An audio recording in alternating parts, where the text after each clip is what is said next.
मंडळींनो, सहल म्हटली ना की उत्सुकता ही असताच, मग ती मराठी शाळेतली असताना नाहीतर आपण स्वतः प्लॅन केलेली असताना.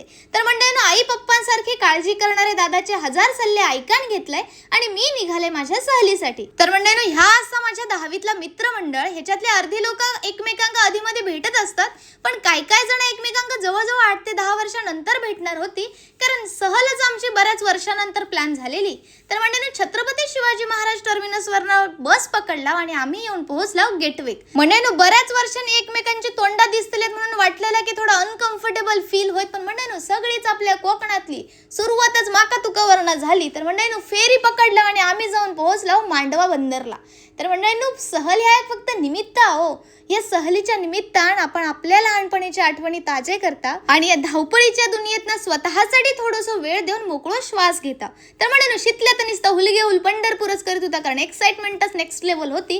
तर मंडळींनो, मजा अशी येईल की फेरीतनं उतरला आणि एसटी साठी दबादब धावत गेला. मंडळींनो, जागा काय गावली नाही, पण बॅगे सगळे सेट करून त्या गर्दीत उभी राहून घामाघूम होऊन आम्ही आमच्या लोकेशनला निघाला.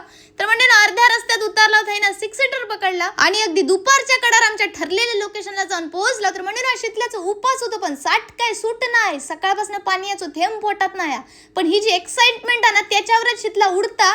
तर मंडळींनो, गेल्या कपडे बदलून आधी खेळाक सुरुवात. सगळ्यात पहिलं क्रिकेटची बॅट हातात घेतलाय आणि जसा पोटात कुरकुराक लागला तसा काकडी घेऊन खाऊक बसले. तर मंडळींनो, आता सगळी मित्रमंडळी जेवक चाललेत, कारण टाइम पण झालेलो जेवचो. तर मंडळींनो, जेवक एका हॉटेलात उतरली, पण मंडळींनो माका काय उपयोगात नाही ना माझा उपास. त्यांच्या तोंडाकडे बघण्यापेक्षा माका जा काय उपासाचं दिल्याने त्या खाल्लाय आणि बाकीच्यांनी मात्र मटणावर ताव मारल्यानी.